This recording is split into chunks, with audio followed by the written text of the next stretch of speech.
Bueno, muchachos, buen día. Vamos a comenzar con la clase del día de hoy. Entonces, en este caso, la intención del día de hoy es que podamos concluir nuestra unidad 5 de máquina de circulación extracorpórea y podamos adentrarnos directamente en la unidad 6. Entonces, yo espero que podamos avanzar bastante rápido, de tal manera que probablemente al final de esta semana, el viernes, podamos concluir la unidad 6 del curso, y eso significaría directamente que el resto que nos queda del semestre lo podemos ocupar directamente para concentrarnos en el proyecto.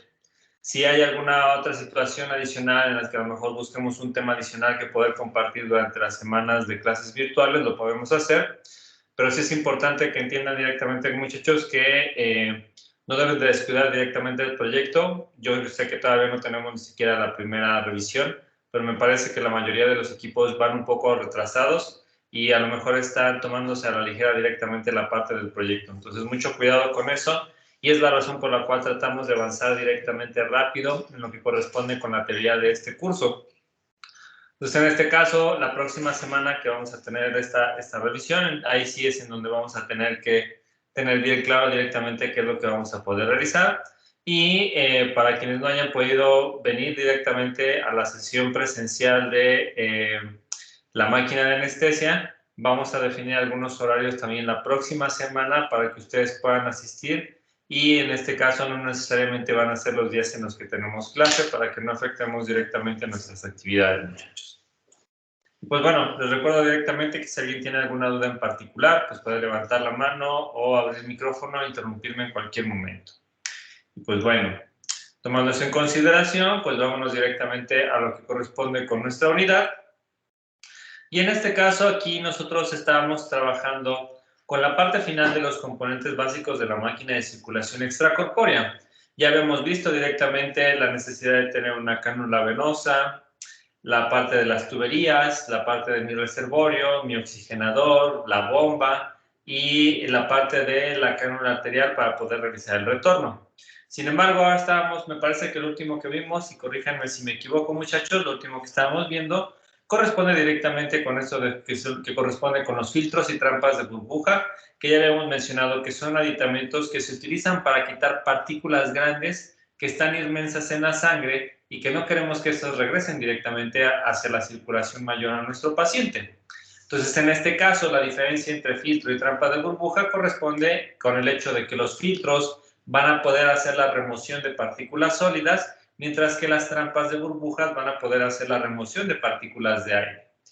Existen diferentes filtros y trampas de burbujas, las cuales la diferencia principal corresponde con el tamaño de los poros, que tienen unos rangos distintos entre 0.2 y 40 micrómetros, y que entonces en este caso el más común, que siempre debe de estar de cajón en cualquier máquina de circulación extracorpórea, corresponde con el filtro de la línea arterial, que es el que nosotros tenemos prácticamente antes de que la sangre pase directamente a mi paciente.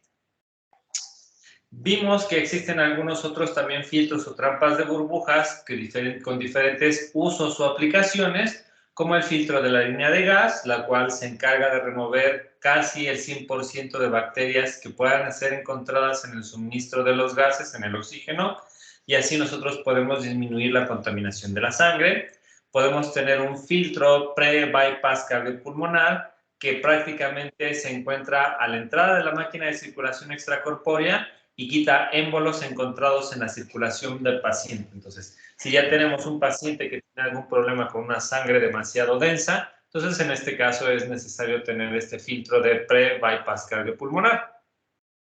El de la línea arterial, hemos visto directamente que se requiere diseñado para la parte específica de eliminar microémbolos de más de 40 micrómetros encontrados en circulación extracorpórea, y los de leucodepleción y transfusión sanguínea, que me ayudan a reducir los niveles de leucocitos y microémbolos que son de más de 40 micrómetros. Y en este caso se están pensando para situaciones en las cuales se va a hacer el suministro de algo ajeno al cuerpo y que no queramos directamente que los glóbulos blancos ataquen directamente a esto. Entonces, en esos puntos iniciales, estos filtros de leucodepleción y transfusión sanguínea nos pueden ayudar directamente a este tipo de situaciones. ¿Hasta aquí alguien tiene alguna duda? Por ahí veo que Victoria como que quería hablar. No, no disculpe. ¿No? Correcto. Entonces, en este caso en específico, ahora vamos a hablar directamente del resto de otros componentes que en un inicio no eran considerados como componentes básicos de la máquina de circulación extracorpórea, pero que hoy en la actualidad deben de existir sí o sí. Entonces, los primeros son los que se conocen como accesorios de succión y purgado. Entonces, en este caso, la intención de estos accesorios es el de evitar el desperdicio de sangre durante todo el procedimiento quirúrgico. Entonces, en este caso, los accesorios de sección y purgado son los encargados de recuperar la sangre que no es absorbida directamente por la máquina de circulación extracorpórea y mandarla directamente al reservorio junto con toda la sangre venosa para que ésta pueda ser oxigenada. Entonces, en este caso en específico, debemos de considerar que estos accesorios de succión y purgado son también puntas metálicas similares a lo que corresponde con las cánulas, pero que obviamente no van insertadas directamente en el tejido del paciente, sino que están para ser usados de manera superficial. Entonces, en este caso, tanto de succión como de purgado los podemos tener ubicados de la misma configuración, puntas metálicas que tienen un punto con el cual nosotros hacemos el ingreso directamente de la sangre. Pero en este caso, la diferencia entre si es un accesorio de succión o un accesorio de purgado comprende en términos de dónde está la sangre que nosotros vamos a recuperar. ¿Sale? Cuando nosotros hablamos directamente de un accesorio de succión, hablamos particularmente de toda la sangre que se va a estar localizando en el campo operatorio. Si mi especialista clínico realiza una incisión, tiene que hacer algún corte y obviamente aquí yo estoy trabajando con músculos o con algún tejido que está vascularizado, pues va a suceder directamente una hemorragia. Entonces, en este caso, dentro del campo operatorio podemos tener el derrame directamente de esta sangre y la intención es que nosotros tengamos este accesorio de succión para que esa sangre que se libera dentro del campo operatorio por toda la manipulación del tejido por parte del especialista clínico no la desperdiciemos y entonces en este caso la mandemos directamente hacia el reservorio. ¿Vale? Por otro lado, los vents o las válvulas de purga, por eso se llama accesorio de purgado, son utilizados para recuperar toda la sangre que no es capaz de ser recuperada por la máquina de circulación extracorpórea. ¿Sale? Porque en este punto en específico, si nosotros recordamos, debemos de tomar presente y vámonos directamente a la imagen para que sea más sencillo de entender a qué nos referimos con la parte de la cánula. Aquí está perfecto. Recordemos que en este caso, la cánula venosa es el punto donde yo hago el inserto de directamente la máquina de circulación extracorpórea para extraer la sangre de mi paciente. Que entonces en este caso nosotros recordábamos directamente que esta cánula puede realizarse de manera bicaval o de manera cabo-atrial. Sin embargo, yo debo de tomar en consideración que mientras que probablemente, independientemente de la manera con la cual yo realice el bypass cardiopulmonar, yo estoy obstruyendo puntos en específico. En el caso de la bicaval, yo recupero la sangre de aquí y de aquí, pero mi corazón sigue latiendo durante todo el tiempo. Entonces, eso no significa que en el momento en el que yo cierro estos cinchos y hago el bloqueo de sangre, no tenga sangre ya dentro de mi aurícula derecha o dentro de mis ventrículos o dentro de mi aurícula izquierda y que ésta ya se encuentre circulando. Entonces nosotros recordemos que lo que estamos tratando de hacer es dejar al corazón totalmente limpio de sangre. Entonces en este caso, toda esa sangre que se me pasó y que no pude capturar antes de estos cierres de mi bypass cardiopulmonar es la que yo voy a querer recuperar directamente con los vents. Y lo mismo va a suceder si yo la tengo cabo atrial. Yo recupero sangre aquí y de la aurícula izquierda la tengo por acá, pero eso no significa que ya haya tenido yo sangre en el resto del corazón, ventrículos o aurícula izquierda. Entonces, en este caso, la intención es directamente que nosotros ocupemos los vents para recuperar esa sangre que no pude capturar exactamente en el momento en el que hago el bypass cardiopulmonar. ¿Vale? ¿Alguna duda hasta aquí, muchachos?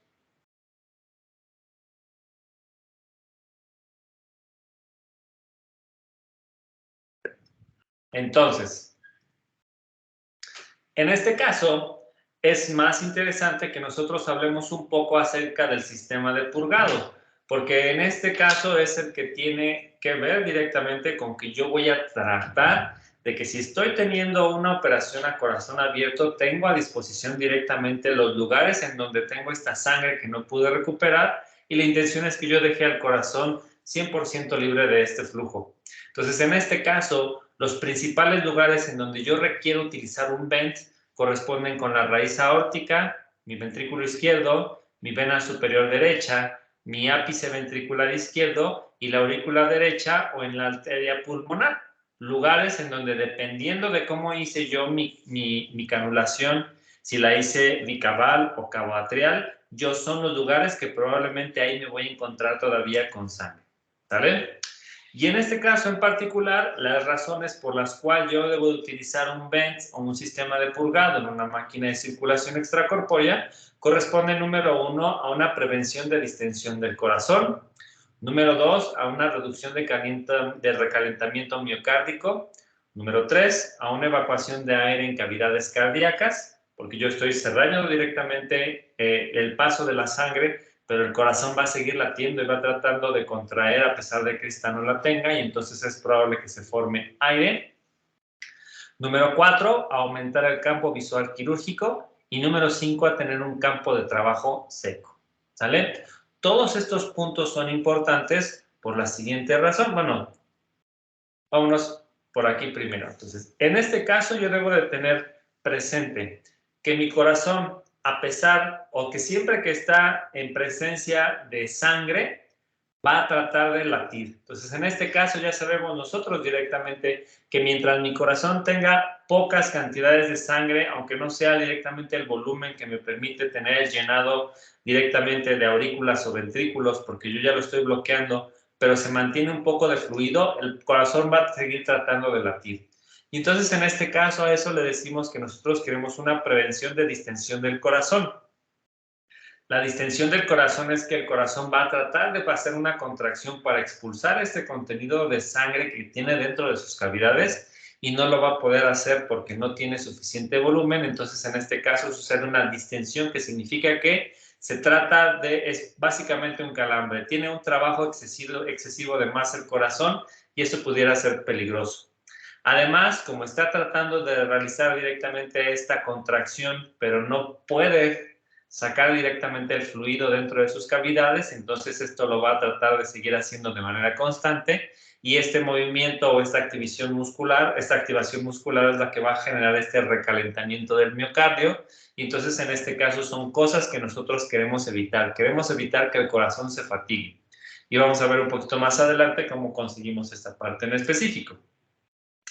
Sin embargo, nosotros debemos de tener presente que mis accesorios de succión y de purgado hagan de cuenta que es una aspiradora que está simplemente conectada a una punta metálica para tener precisión en los lugares en los que yo quiero retirar esta sangre que no pudo agarrar la máquina de circulación extracorpórea. Entonces, en este caso, estas mini aspiradorcitas pues pueden generar complicaciones en el paciente. Estas complicaciones pueden ser daño en la pared del ventrículo izquierdo por una succión excesiva, que se puede generar una ruptura en las paredes de este ventrículo izquierdo por un cierre inadecuado al realizar el bypass cardiopulmonar, o generar una embolia debido a una excesiva entrada de aire dentro de alguno de los sitios de succión. Entonces, en este caso, nosotros estaremos siempre generando esta succión con estos accesorios en específico en un lugar en donde nosotros podemos tener tejido que es vital que se mantenga funcional. Entonces, en este caso, siempre debe de haber un especialista, un usuario especialista directamente en este tipo de accesorios para poder asistir al especialista clínico durante el procedimiento quirúrgico. ¿Sale? ¿Alguna duda hasta aquí, muchachos?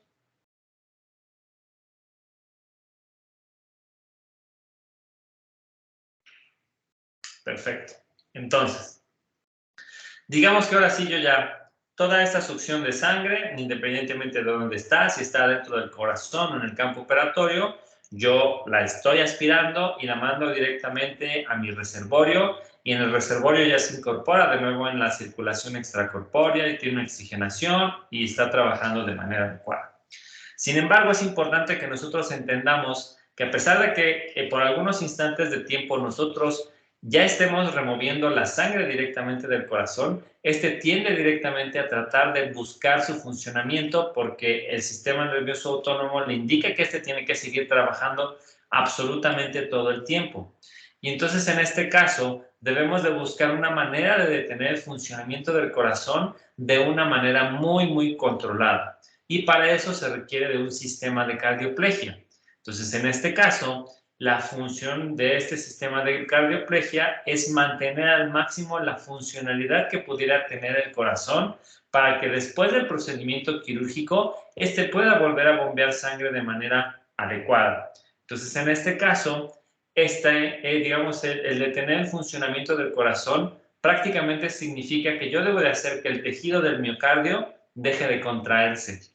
Y entonces, en este caso, el sistema de cardioplegia está pensado directamente para lograr una protección en el miocardio. Para poder lograr esta protección en el miocardio, nosotros debemos de tomar en consideración de que el corazón, aún sin sangre, va a hacer consumo de ATP, va a generar reacciones anaeróbicas debidas a que no tiene directamente sangre, pero el corazón está siempre considerado que debe de latir. Entonces debe de generarse esa contracción, haya sangre o no. Y entonces en este caso, cuando nosotros le generamos un estrés al corazón porque está en espera directamente de que necesita que se llenen sus cavidades para poder bombear la sangre y no la encuentra, es como si se mantuviera siempre en tensión. Y entonces en este caso, esta tensión se genera a través de reacciones anaeróbicas, las cuales producen ácido láctico, que de nuevo el ácido láctico también es producido cuando nosotros tenemos un exceso de trabajo muscular y entonces en este caso eso cae prácticamente en que tengamos un montón de calambres.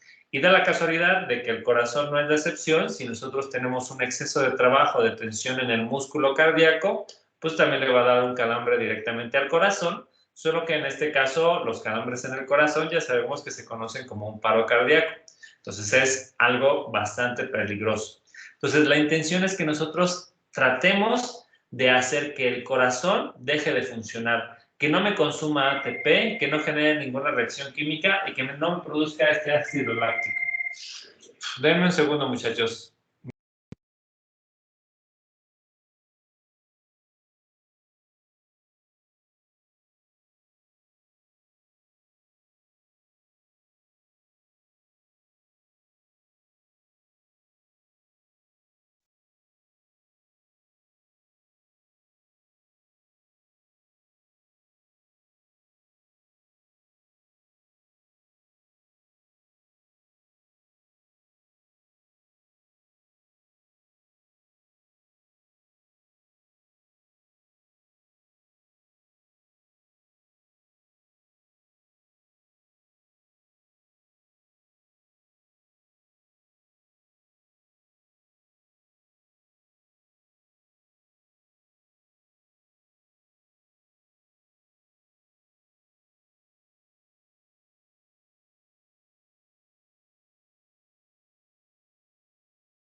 Ya, muchachos, una disculpa. Entonces, ahora sí. Entonces, estábamos diciendo que lo que nosotros queremos hacer es directamente apagar al corazón, que este no consuma energía y obviamente que no se produzca este ácido láctico que puede generar directamente que suceda un paro cardíaco.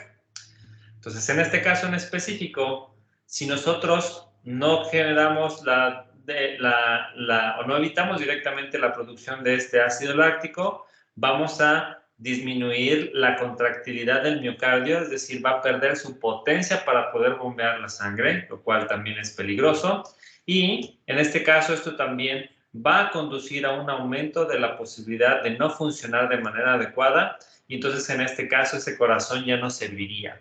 Por eso es importante que nosotros pongamos al corazón a invernar. Entonces, en este caso, esta sería una de las soluciones que me permiten a mí poner al corazón a dormir, que no se afecte su funcionalidad y que entonces en este caso este estado de invernación lo mantenga durante todo el procedimiento quirúrgico y luego pueda ser capaz de despertar al corazón para que vuelva a latir de manera adecuada. Entonces, para poder lograr poner al corazón en un estado de invernación, se requiere de la aplicación de una solución cardioplégica.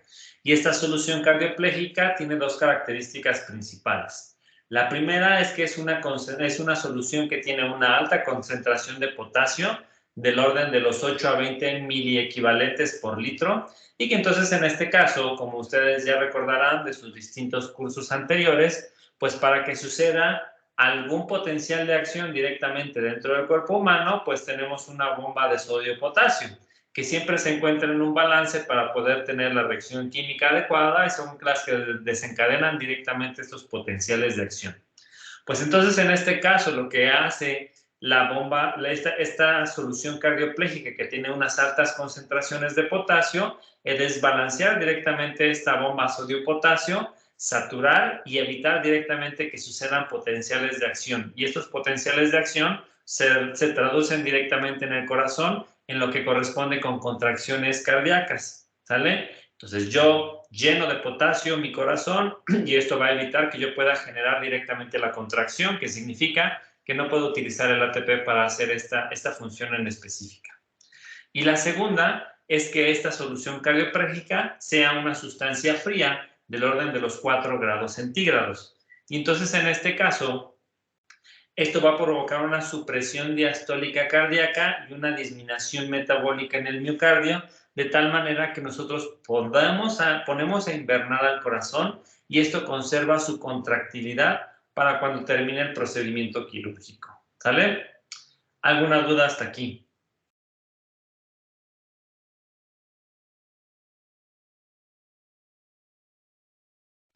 Perfecto. Entonces, en este caso, los accesorios que vienen incluidos directamente en los sistemas de cardioplegia son como los que se presentan en esta imagen. De nuevo, estaremos hablando directamente nosotros de unas puntas metálicas que en este caso permiten el paso directamente de la solución cardioplégica.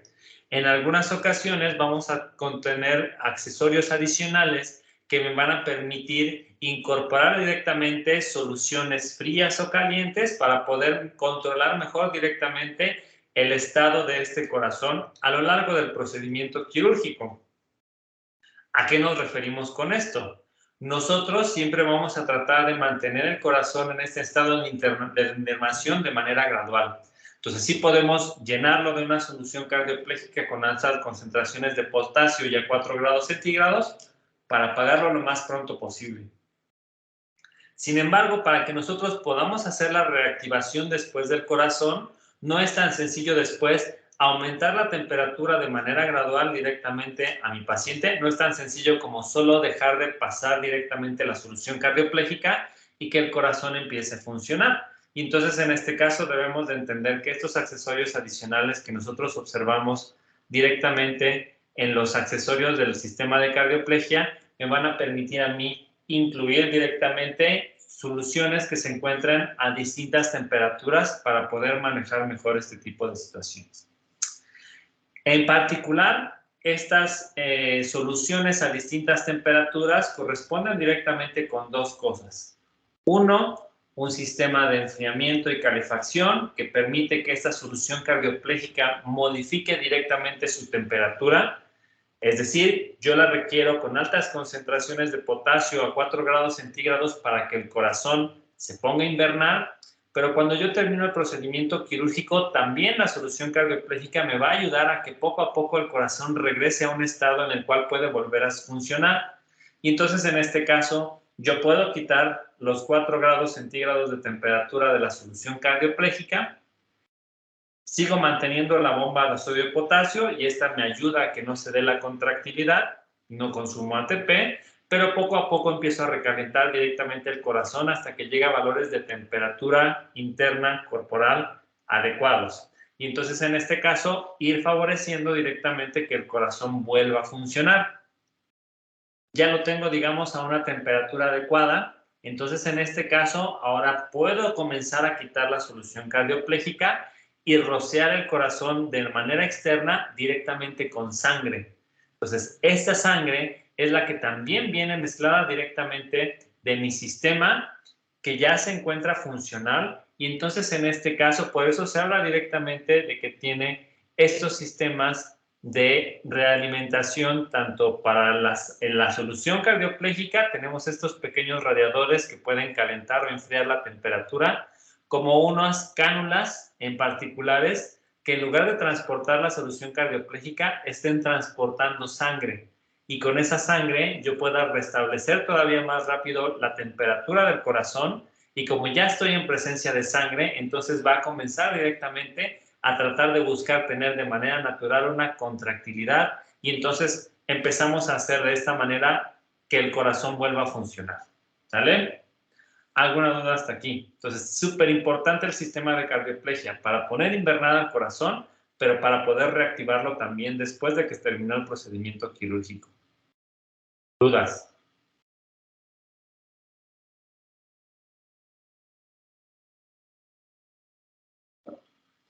Entonces, en este caso, ahora con este pequeño diagramita, nosotros podemos entender directamente el por qué existen todas estas bombas directamente en una máquina de circulación extracorpórea. Podemos identificar este punto de aquí, que puede corresponder directamente con lo que es mi acceso vascular, mi cánula venosa, donde yo saco la sangre. Por eso aquí se observan unas pequeñas flechitas que me indican que esta sangre está saliendo del paciente y va a dar directamente con el reservorio. De este punto de aquí en particular, yo puedo observar que en este diagrama en específico, del reservorio pasa directamente a una bomba de rodillo. De esta bomba de rodillo llega directamente hacia un oxigenador. De este oxigenador ya la sangre sale de otro color, es una sangre oxigenada, y esta sangre se reincorpora directamente a mi acceso vascular, que corresponde con la cánula arterial. Y entonces este primer camino en específico corresponde con las partes básicas funcionales de una máquina de circulación extracorpórea. Y podemos identificar directamente algunos puntos, como estos cuadritos, todos estos cuadritos que observamos, que corresponden directamente con mis trampas de burbujas o mis filtros, para poder asegurarme directamente de que yo estoy teniendo una sangre suficientemente limpia para que haga la oxigenación del resto de las partes del cuerpo. Y el resto de cosas corresponden directamente con lo que nosotros observamos. Entonces, aquí esta línea en color amarillo corresponde directamente con un accesorio de succión. Asumiendo que se encuentra de manera superficial en el campo operatorio, esta sangre yo la saco del cuerpo, la estoy succionando utilizando una bomba de rodillo que se encuentra girando en sentido contrario, en sentido antihorario a las manecillas del reloj, y esto me ayuda a succionar. Y entonces, en este caso, esta sangre se incorpora después en el reservorio. Como ya sabíamos, directamente aquí, antes de oxigenarla, yo la estoy almacenando y tengo una mejor distribución. Este otro punto en verde que se encuentra como si estuviera dentro del corazón corresponde con mi sistema de purgado. Entonces, de nuevo, todos los lugares en donde yo no pude recuperar esa sangre por la máquina de circulación extracorpórea están siendo succionados. De nuevo tengo una bomba de rodillo. Esta, de nuevo, cuando lo saca, lo manda directamente hacia el reservorio. ¿Sale? Y en este caso en específico también podemos observar que las velocidades, en este caso de succión, tanto de un sistema de succión como un sistema de purgado, son distintas porque en los lugares en donde yo tengo contacto directo con el corazón, ventrículo izquierdo, el arco aórtico, etcétera, etcétera, se requiere de una menor velocidad para asegurar que no vaya a generar yo un daño. Entonces, con eso también nosotros podemos identificar cuál puede ser un sistema de succión y cuál un sistema de purgado. Y por último, tengo aquí este acceso en específico que corresponde con mi solución cardioplégica. Todo esto corresponde con mi sistema de cardioplegia. En la bolsa yo tengo mi solución que tiene un exceso de potasio, la cual yo hago pasar directamente por una bomba que va ahora en sentido contrario. Tengo un sistema de enfriamiento o de calefacción de la solución cardioplégica en específico y esto se suministra directamente con el paciente. En el momento en el que yo necesite volver a reactivar el corazón, puedo observar directamente que hay otra vía de salida después del oxigenador que también se incorpora con este sistema de cardioplegia y que entonces también me va a permitir rociar directamente el corazón con esta sangre para poder calentarlo y reactivarlo a que regrese a hacer sus funciones naturales de bombeo directamente de la sangre. Entonces, en este caso, por eso tenemos esta vía adicional que se encuentra después de la oxigenación para poder hacer la reincorporación directamente con el sistema de cardioplegia y que podamos reactivar al corazón. ¿Vale? ¿Dudas aquí, muchachos?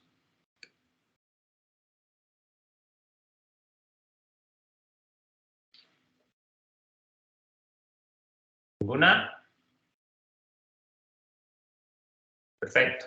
Entonces, en este caso, de nuevo, recuerden que todos estos diagramas corresponden directamente con la parte básica funcional de una máquina de circulación extracorpórea. En el camino podemos encontrarnos con diferentes tipos de sensores, de trampas, filtros, y que entonces en este caso esos son plus que tienen en funcionalidades las distintas marcas, pero en términos de principio de funcionamiento es lo mínimo que debería de tener cualquiera de las máquinas de circulación extracorpórea moderna, lo que estamos observando en esta quinta unidad. Bueno, entonces en este caso, si no tenemos alguna duda en específico, pues ya concluimos nuestra quinta unidad y podemos movernos a la sexta y última, que corresponde con máquina de hemodiálisis. Entonces, de nuevo, nada más para estar seguros, ¿alguna duda en particular de unidad 5, muchachos?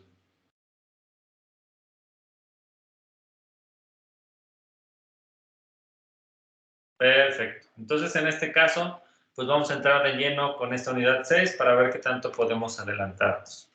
Entonces, en este caso, de nuevo hablando de la parte de los conceptos básicos, pues aquí debemos de hablar acerca de los riñones, ya que la máquina de hemodiálisis también es conocida como un riñón artificial, ya que su función principal es sustituir la función realizada directamente por los riñones en presencia de una falla renal.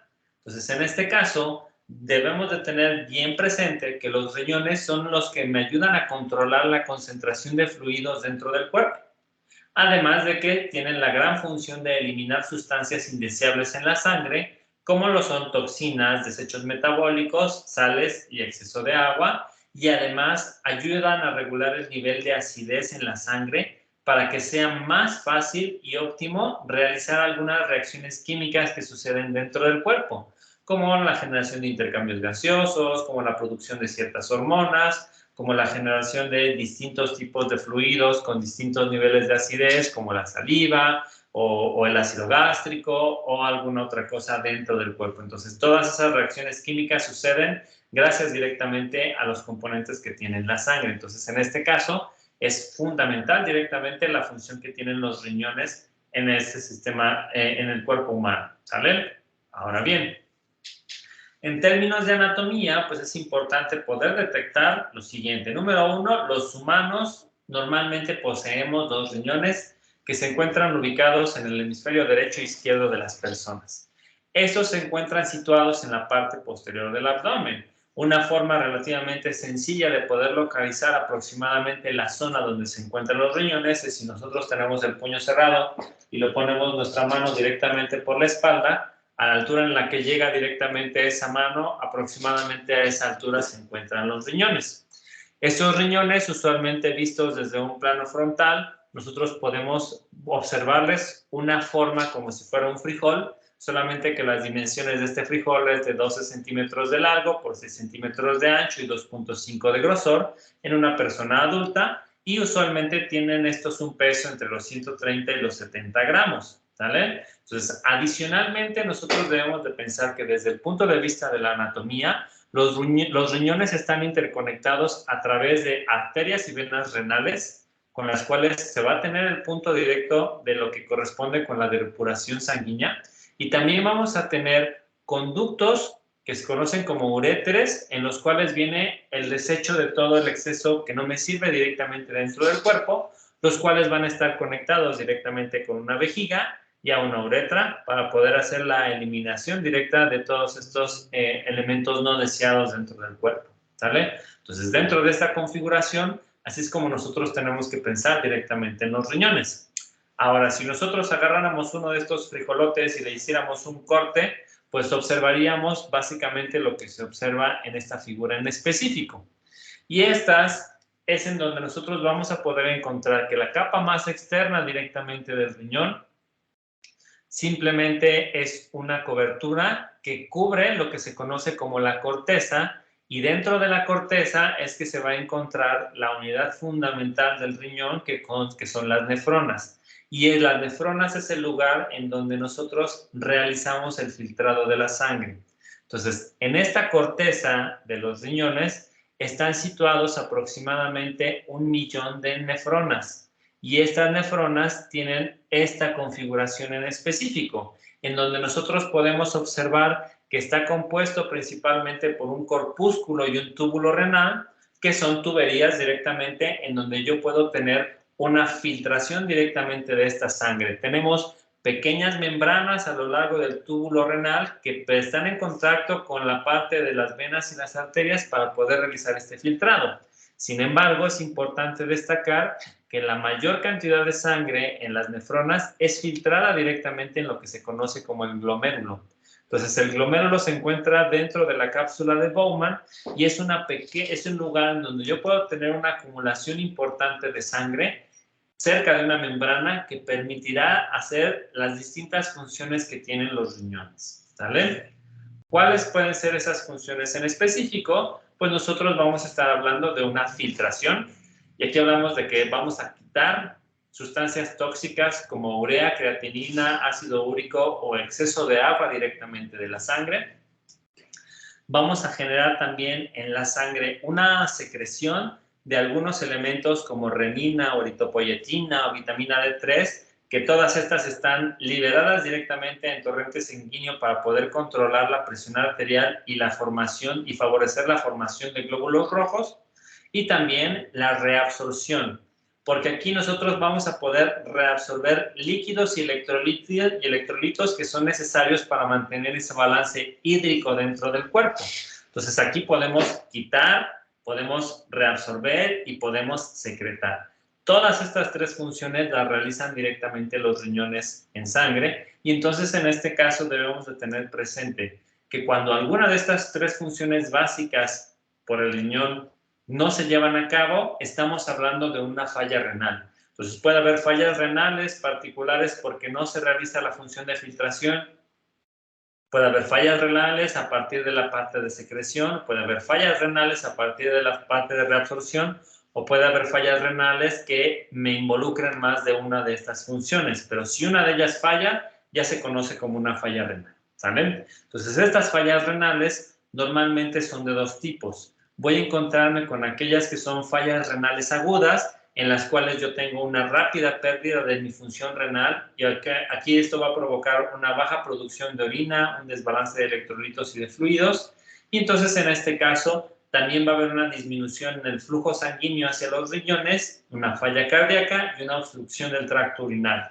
porque no estoy teniendo ese funcionamiento adecuado, no estoy teniendo una filtración, ni una secreción, ni una reabsorción, y entonces se afectan todas estas partes del cuerpo, ¿sale? Y entonces en este caso es importante detectar que las fallas renales agudas normalmente están causadas por una enfermedad que es reversible siempre y cuando esta enfermedad se detecte a tiempo, ¿sale? Sin embargo, la parte crucial que nos va a interesar a nosotros en términos de máquinas de hemodiálisis son aquellas fallas renales crónicas, las cuales ocurren cuando hay una pérdida progresiva de la función renal, pero en un lapso de tiempo muy grande, que pueden ser meses o incluso pueden ser años.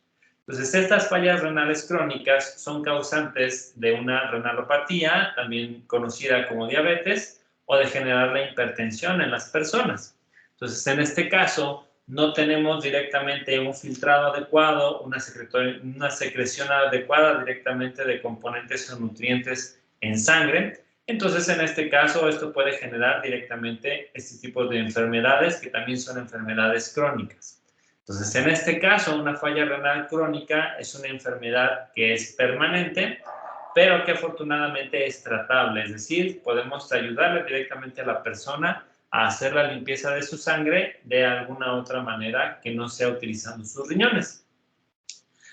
Pero como hablamos de una enfermedad permanente, entonces en este caso las dos soluciones que existen para obtener una buena calidad de vida de una persona que tiene una falla renal es a través de realizar diálisis a lo largo del resto de su vida, es decir, las diálisis van a ser permanentes, o pensar que necesitamos tiempo para que suceda un trasplante de riñón y que ese trasplante de riñón sea exitoso. Entonces, son las dos unas únicas opciones que quedan directamente para el tratamiento de estas fallas renales crónicas. Ahora bien, la diálisis, bueno, ¿hasta aquí alguna duda, muchachos?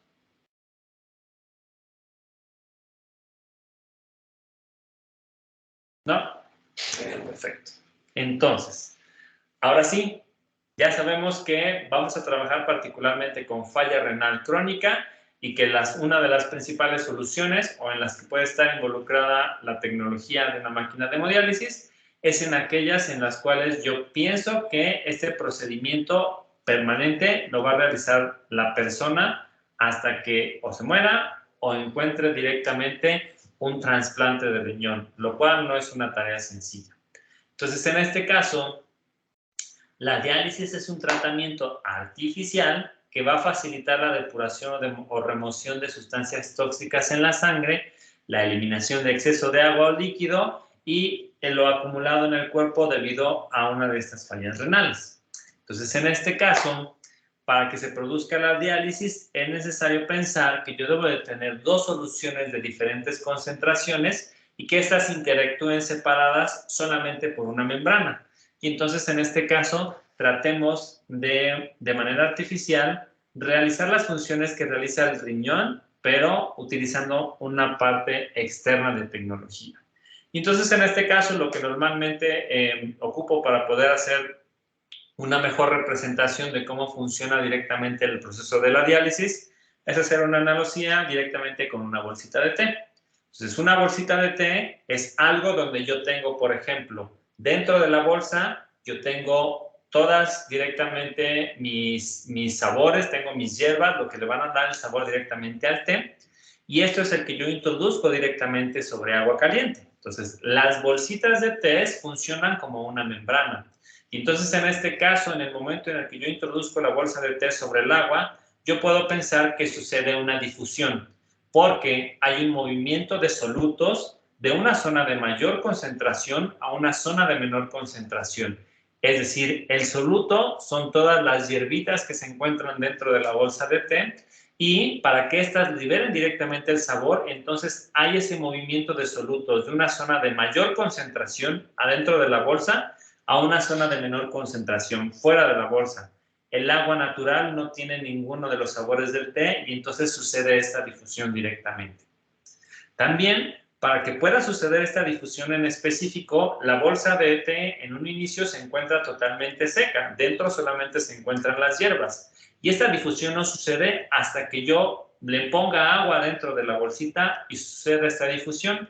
Y entonces, en este caso, debe de suceder un proceso de ósmosis, que es decir, que hay un movimiento de fluido a través de una membrana semipermeable del lado de baja concentración a el lado de alta concentración, ¿sale? Y lo importante que yo debo de conocer es que estos fenómenos de difusión y ósmosis suceden de manera simultánea. Entonces, en este caso, estos procesos van a permitir directamente que mi té sepa a lo que dice que es el sabor de la bolsita. y que el agua, que normalmente no tenía ningún sabor, ningún aroma en específico, después de un pequeño tiempo, 2-3 minutos, ya tiene otra coloración, ya tiene otro sabor, y entonces en este caso ya es algo que se puede tomar, ¿sale? Pero que el té sea, el agua se haya pintado de otro color, mucho más parecido al color de las hierbas de té, es gracias directamente a que suceden estos procesos de difusión y ósmosis. Más aún, también utilizando la analogía de la bolsita de té, yo debo de pensar que también soy capaz de realizar procesos de filtración y ultrafiltración utilizando la membrana de la bolsita. ¿Qué significa esto? Cuando yo hago una filtración, por ejemplo, si levantamos la bolsita de té, cuando el té ya está listo y lo queremos desechar, pues obviamente puedo observar cómo está escurriendo directamente el agua de la parte de adentro de la bolsita hacia la parte de afuera. Y eso es lo que nosotros podemos llamar directamente como filtración. Hay un paso de partículas de un solvente de un lugar de mayor concentración a uno de menor concentración. De adentro de la bolsita, donde yo tengo mucha concentración, a afuera de la bolsita, donde yo tengo poca filtración, poca concentración, perdón. Y eso por sí solo me permite observar que la membrana de la bolsa de té realiza una filtración, ¿sale? Y la ultrafiltración corresponde directamente al mismo proceso de filtración, pero ahora yo le aplico una fuerza adicional que va a ayudar a que el proceso de filtración se realice de forma más eficiente y de forma más rápida. Y eso se ejemplifica directamente como cuando sacamos la bolsita, nosotros ya sabemos que ahí viene mucho sabor en específico y entonces la apachurramos. Yo aplico una fuerza y trato de exprimir prácticamente la bolsa para que todo caiga dentro del té y tenga un sabor más intenso, ¿no? Entonces, en este caso, el proceso de ultrafiltración sucede directamente con la misma analogía y es algo que también sucede directamente con los riñones, ¿sale? Entonces, en este caso en específico, una vez que entendamos que todos estos procesos, lo de la parte de la difusión, la ósmosis, la filtración y la ultrafiltración, que al final de cuentas son las funciones que realizan los riñones. Entonces, en este caso, ahora yo puedo pensar que estas diálisis se pueden realizar de dos maneras distintas, a través de una diálisis peritoneal o a través de una hemodiálisis. El punto importante es que ahora yo quiero realizar todas estas 4 funciones, pero requiero directamente de definir el uso de una membrana que me las permita realizar. Entonces, en ese caso en específico, cuando nosotros hablamos de la diálisis peritoneal, pues aquí es relativamente sencillo de entender que la membrana que se va a utilizar es una membrana natural que corresponde con el peritoneo. Entonces, en este caso, el peritoneo directamente se encuentra pegado con lo que corresponde con los intestinos y nosotros ya sabemos también que el intestino es un lugar de reabsorción importantísimo de nutrientes dentro del cuerpo y entonces en este caso es aquí donde yo también tengo una cantidad importante de sangre que está pasando para tener la activación directamente del intestino y entonces en este caso simplemente lo que hace la diálisis peritoneal es pensar directamente que yo tengo una solución dializadora que inserto dentro de la cavidad peritoneal, es decir, dentro de la pared del estómago que se encuentra mucho más pegado a algunas de las partes de lo que corresponden con la membrana peritoneal, directamente en el intestino. Y entonces, en este caso, con la membrana peritoneal, yo puedo realizar directamente todos estos procesos de filtración, ultrafiltración, ósmosis y difusión. Entonces, estamos ocupando una membrana que ya existe dentro del cuerpo y solamente ocupamos la cavidad peritoneal como un reservorio de esta solución dializadora y que también aquí nosotros podamos contener la salida de este líquido que evidentemente es algo que va a tener muchas toxinas y que nosotros buscamos desechar. ¿Sale? Sin embargo, el hecho de que nosotros utilicemos la cavidad peritoneal como lugar para poder realizar la diálisis peritoneal, entonces en este caso en específico yo debo de entender que debe de existir un punto por el cual yo inserto directamente estas cánulas para la solución dializadora y la salida del líquido que ya se encuentra contaminado. Y entonces en este caso, pues vamos a tener una herida que en la mayoría del tiempo va a encontrarse abierta y entonces si este es un procedimiento que se tiene que realizar durante el resto de vida de las personas que tienen una falla renal crónica, pues vamos a ser propensos directamente a tener infecciones. Y entonces, en este caso, la intención es que esto nosotros lo podamos evitar utilizando tecnología. Para lo cual, en lugar de pensar andarle conectando los tubos directamente a mi paciente y poder hacer esta canulación directamente a cavidad peritoneal para poder realizar la diálisis, no lo tomo de manera natural y lo hago de manera externa utilizando una máquina de hemodiálisis. ¿Vale? ¿Algunas dudas hasta aquí, muchachos?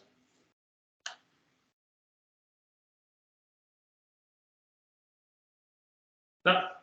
Entonces, la hemodiálisis es el tipo de diálisis más utilizado por el menor grado de complicaciones potenciales que tiene realizar este procedimiento en específico. Obviamente, si yo no voy a ocupar ninguna membrana natural para poder hacer la depuración de la sangre, pues entonces tengo que pensar que es requerido una porción de sangre que sea recirculada de manera extracorpórea para que la limpiemos y después esta sea redirigida directamente hacia el cuerpo del paciente. Entonces, en este caso, cuando ya hablamos de recircular de manera extracorpórea una sangre, pues pensaremos directamente también en cosas que ya establecimos en la unidad anterior con la parte de la máquina de circulación extracorpórea. ¿Vale? Entonces, en este caso en específico, vamos a entender ahora que lo que yo voy a tratar de hacer es sacar directamente la sangre de una vía arterial, poder limpiar la sangre y reincorporarla en el torrente de mi paciente a través de una vía venosa. Y la máquina de hemodiálisis tiene sus funcionalidades en específico que nos van a permitir realizar este tipo de procedimientos en particular. ¿Vale? ¿Alguna duda hasta aquí, muchachos?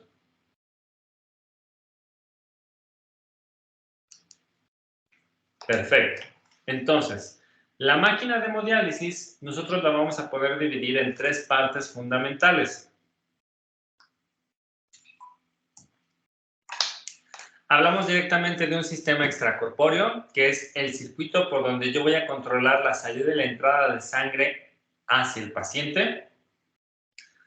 Voy a tener mi sistema hidráulico, que es toda la circuitería de la máquina de hemodiálisis en donde se controla lo relacionado con la solución dializadora. Es decir, aquí vamos a generar directamente la mezcla para que nosotros tengamos las altas concentraciones necesarias para las funciones que definimos directamente que tiene el riñón. Y la última y más importante, y la cual es el verdadero riñón artificial, corresponde con el dializador, que en este caso corresponde con este pequeño tubito en medio y que básicamente es el interlocutor entre el sistema hidráulico y el sistema extracorpóreo para que nosotros podamos realizar la limpieza de la sangre. Entonces, en este caso, en el dializador es la zona directamente que nosotros llamaremos de contacto entre la sangre y la solución dializadora. ¿Va? ¿Alguna duda hasta aquí?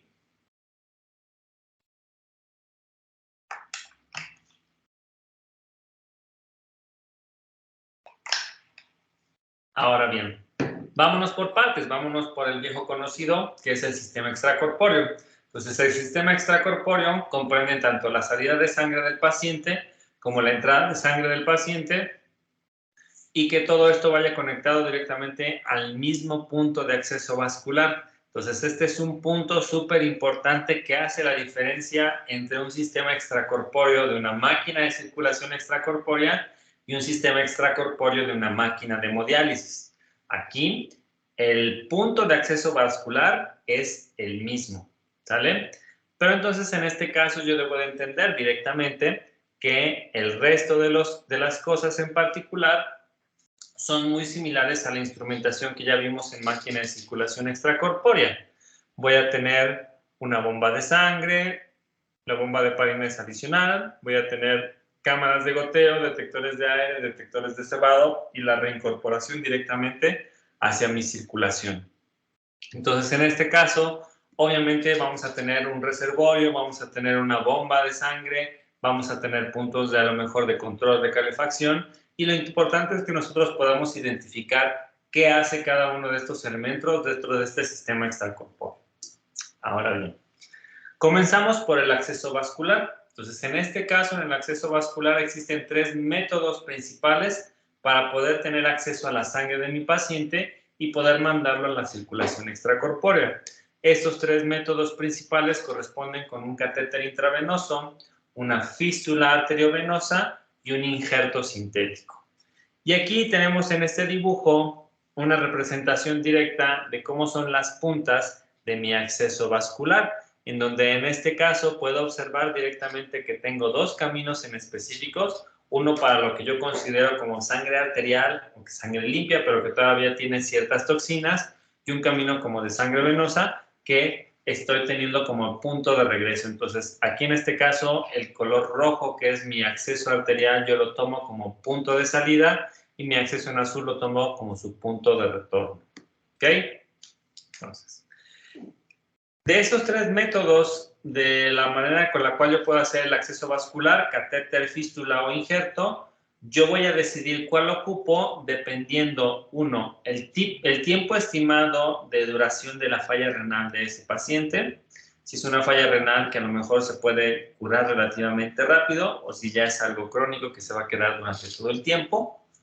Las condiciones físicas de la vasculatura de mi paciente, como es una enfermedad crónica, pues entonces este procedimiento es algo que a lo mejor lo va a tener que mantener 5, 10, 15, 20 años de su vida, y esto es un procedimiento que se tiene que hacer prácticamente diario. Entonces, en este caso, cada vez que yo me conecto directamente, voy a pensar que tengo que hacer una inserción del acceso vascular, voy a tener que meter unas agujas un poco grandes y eso puede dañar directamente la vasculatura. Entonces, en este caso, las condiciones físicas de cómo se encuentran los puntos del acceso vascular es importante comprenderlos para saber cuál método voy a utilizar.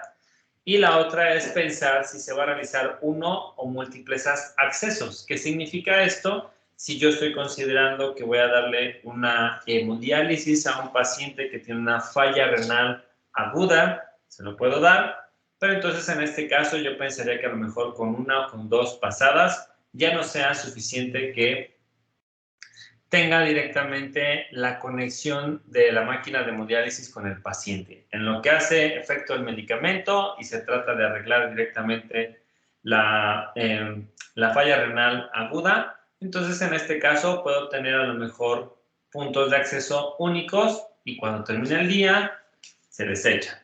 Si es una persona que va a estar trabajando de manera constante con sus diálisis, entonces en este caso en específico es mejor pensar en generar múltiples accesos, que con un mismo punto yo puedo insertar agujas 2, 3, 4, 5 veces para conectar la sangre de la persona directamente con el sistema de circulación extracorpórea. ¿Dudas aquí?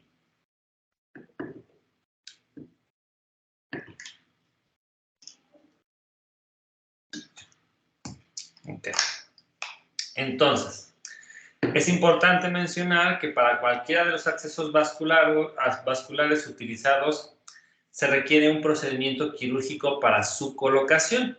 Entonces, en este caso, vamos a poder observar directamente aquí cómo se está tratando de realizar este acceso vascular en situaciones en donde hay un cateterismo, una fístula o un injerto. Y es importante entender que ya está demostrado que la fístula y el injerto provocan menos complicaciones post-colocación que un catéter. Sin embargo, el catéter va a seguir siendo por muchos años más la técnica más utilizada, mi gold estándar, por su rápida colocación. Entonces, en este caso en específico, simplemente tenemos la inserción de una aguja en una de las vasculaturas y en este caso, mientras esté conectado, todo está funcionando de manera adecuada. En los otros dos vamos a ver ahorita una descripción un poquito más amplia, tanto de la fístula como del injerto, pero debemos de entender que se requiere un tiempo de cicatrización o maduración y que entonces en este caso esto puede generar una cierta complicación. Ahora bien, cuando hablamos de un catéter intravenoso, aquí lo que estamos pensando es que yo tengo la presencia de un tubo plástico que tiene dos canales, uno de entrada y uno de salida, y esta yo lo voy a insertar en una vena de gran calibre, ¿sale? En este caso, esta vena de gran calibre usualmente corresponde con la vena cava, yugular o la vena femoral. Entonces, en este punto en específico, yo puedo observar directamente que mis dos puntos de interconexión están unidos directamente a través de la sonda y esta sonda se va a mover hacia el lugar en donde puede hacer la recuperación de la sangre, ¿sale? Pero este punto de acceso en específico, por eso debe de ser de gran calibre para poder tener suficiente espacio con el cual sacar de manera eficiente la sangre hacia el sistema de circulación extracorpórea, ¿sale? Entonces, en este caso, los catéteres intravenosos pueden ser sin tunelaje o con tunelaje.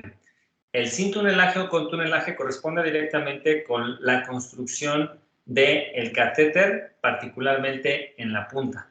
Entonces, cuando hablamos directamente nosotros de un acceso vascular sin tunelaje, estamos pensando que ese uso de la máquina de hemodiálisis va a ser para una persona que no requiere muchas sesiones y entonces sin tunelaje, esa tubería me va a durar solamente una sesión. Y es capaz de ser utilizada dentro del cuerpo durante 10 días, sin que haya problemas de biocompatibilidad o que se generen algunas infecciones en específico. Cuando nosotros pensamos directamente que el procedimiento quirúrgico se va a repetir de manera constante durante todavía un largo periodo de tiempo, entonces si el paciente decide utilizar la vía del catéter como acceso vascular, pues habrá que pensar que nosotros vamos a poder reutilizar directamente estos accesos vasculares en el orden de semanas o meses, ¿sale? Se hace la limpieza respectiva cada vez que se usa, pero sí yo puedo asignar directamente a una sola persona. Aquí se encuentra todo tu material necesario para la parte de la hemodiálisis, ¿vale? Sin embargo, no todo es color de rosa. Como tenemos la presencia de un catéter intravenoso en donde tenemos tejido expuesto, la presencia de infecciones puede ser mucho más frecuente. Además, podemos encontrarnos con que si no se trata de manera adecuada, podemos generar la presencia de estenosis venosa, que es decir, que empieza a haber una rigidez directamente en los vasos y pierden su fuerza de contractilidad. Podemos tener también inflamación en la pared de la vena por la introducción de algún objeto externo, como pueden ser las agujas de los accesos vasculares.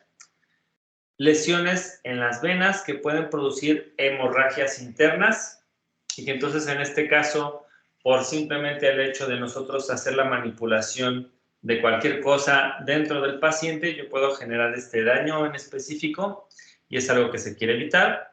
Y por último, pensar en extinción de accesos. ¿Qué significa esto? Que si es una persona que ya tiene mucho tiempo durante el cual se requiere hacer las máquinas de hemodiálisis, ya me conocen nada. Ya hay, digamos que, un diagnóstico crónico de la enfermedad y se sabe directamente que nosotros tenemos un uso recurrente de este procedimiento quirúrgico. Entonces, en este caso, de nuevo, trataremos de colocarlos en el punto donde se encuentre el vaso más grande para poder hacer ahí la extracción y la inserción de la sangre. Sin embargo, en muchas situaciones, pues obviamente no nos encontramos en posibilidad de poder elegir todo este tipo de situaciones en específico y pensar que a lo mejor solamente tiene un solo acceso vascular que se lo colocó a través de un injerto o alguna otra cosa en específico, pero nosotros después de un cierto tiempo, ese punto donde yo conectaba una de las mangueritas para hacer la hemodiálisis ya está bloqueado o está cancelado o ya no tenemos acceso directamente a él y entonces eso complica las cosas enormemente, ¿vale? Entonces, en este caso debemos de tener bien claro que la parte de el cateterismo directamente solo requiere de la inserción de una punta a través de, como si fuera una aguja. Esta se coloca directamente en el lugar en el cual vamos a hacer la recolección y de ahí sale a la Y para un camino de salida y un camino de entrada o de regreso directamente.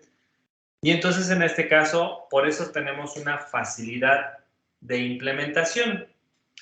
Los médicos simplemente tienen que hacer una pequeña punción en el lugar en el que se recomienda que se realice directamente la hemodiálisis. Y si después se tiene que cambiar de lugar, particularmente porque hay una extinción de lugares, entonces en ese caso se pueden pensar en otras alternativas, ¿sale? Pero desde ese punto de vista. Por eso decimos que el catéter es más utilizado simplemente por comodidad, no necesariamente por una idea de uso clínico. No. En este momento lo que se considera es directamente pensar cuál debería de ser la mejor solución para mi paciente. ¿Alguna duda hasta aquí, muchachos?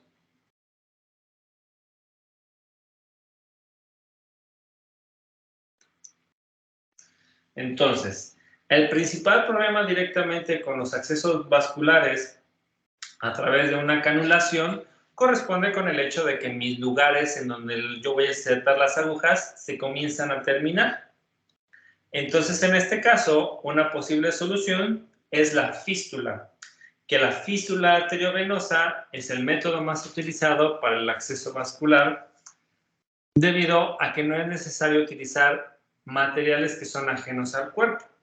Entonces, en este caso, se requiere de un proceso conocido como anastomosis, que básicamente lo que significa es que yo voy a hacer la unión de una vena y de una arteria para poder tener una mayor cantidad de flujo en un punto en específico. Entonces, este flujo adicional que se produce en sangre es ideal para colocar puntos de acceso a mi máquina de hemodiálisis. ¿Por qué? Porque ahora yo tengo un área más grande en donde puedo tener la inserción directamente de mis agujas. Y entonces, en este caso, tener una situación mucho más relajada y pensar que va a tardar más tiempo que se terminen mis accesos vasculares. ¿Sale?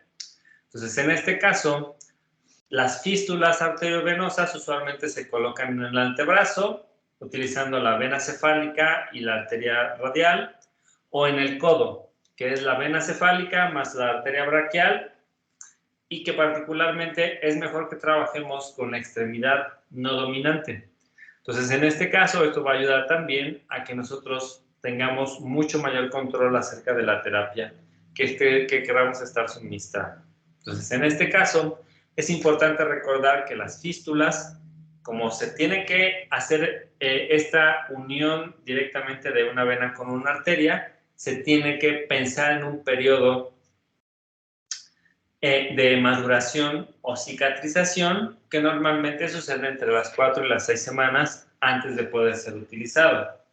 Y entonces, en este caso, esto es una de las razones también por las cuales el acceso vascular tradicional por cánulas sigue teniendo más éxito, incluso que, por ejemplo, un acceso vascular a manera de fístula. ¿Sale? Entonces, aquí en ese punto en específico, es importante mencionar que durante el tratamiento se van a insertar las dos agujas para la entrada y salida de sangre en el mismo punto en donde sucede la fístula. ¿Vale? ¿Dudas aquí?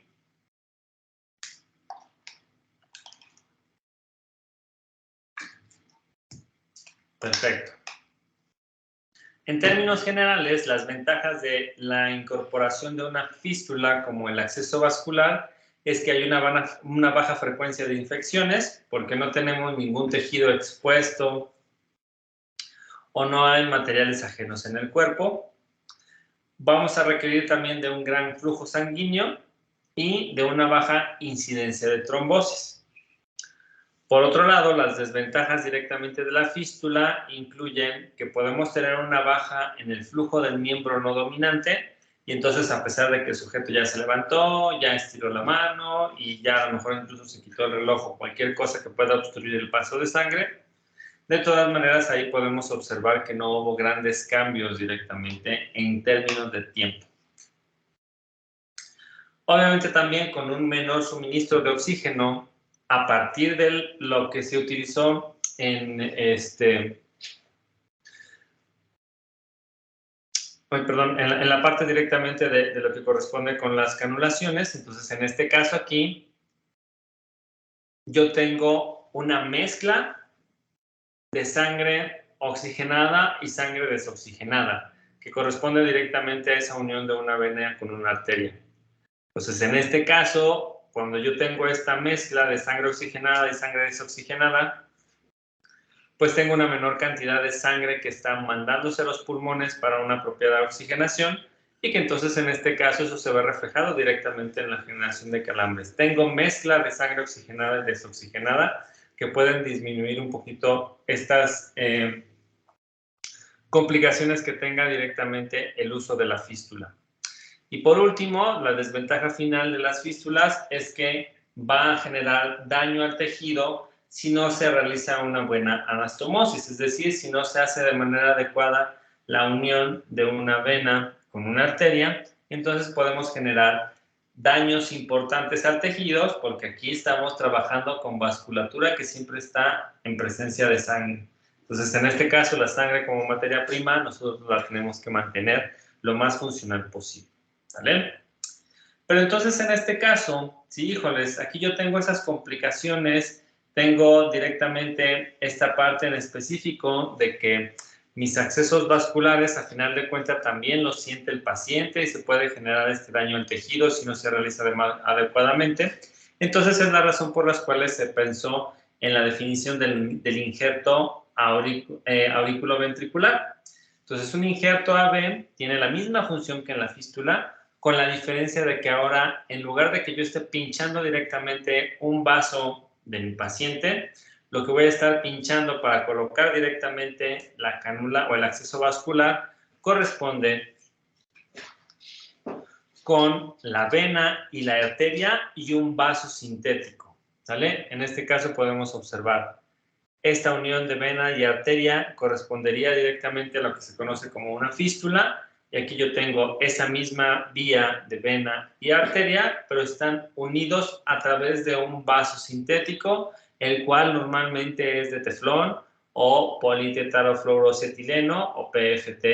Entonces, en este caso, este es un material que nosotros sabemos que no tiene toxicidad y entonces en este caso lo podemos utilizar directamente para el manejo de sangre. No vamos a tener directamente un ataque del sistema inmune a este vaso sintético porque está normalmente hecho a partir de un animal tratado químicamente y que entonces en este caso tiene mayor nivel de biocompatibilidad. ¿Sale? En este caso en específico, tengo que tomar en consideración que el que yo realice un injerto auriculoventricular, como estamos trabajando con un vaso que no necesariamente es del cuerpo, sino que es algo externo, pues vamos a requerir menos tiempo de maduración. Mientras que en el otro tardábamos de 4 a 6 semanas, en este caso aquí con 1 o 2 meses es más que suficiente para volver a integrarse directamente a actividades cotidianas. Y el otro punto a considerar importante es que, como a final de cuentas, este vaso sintético, a pesar de que provenga de un animal tratado, pues obviamente no tenemos certeza de qué es lo que se manejó directamente con este tejido. Y entonces, en este caso, podemos tener una incidencia importante de infecciones si no se trabaja de manera adecuada. ¿Vale? Entonces, importante recordar que en este caso el injerto auriculoventricular corresponde con el hecho de que yo tengo las funcionalidades que tengo en fístula, pero me aseguro que aquí yo no me pierdo de ningún acceso vascular en un futuro cuando yo me lo tengo que quitar a lo mejor. Entonces, en este caso, las agujas no tocan ni venas ni arterias, sino que se injertan directamente en el vaso sintético. Y esto les permite tener un mayor control directamente de la cantidad de infecciones que puedan suceder. ¿Dudas hasta aquí, muchachos?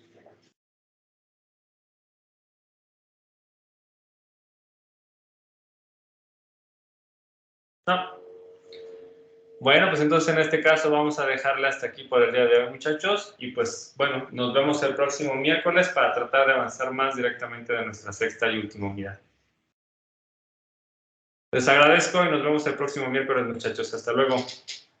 Nos vemos el miércoles, profe. Gracias. Gracias, profe. Hasta el miércoles.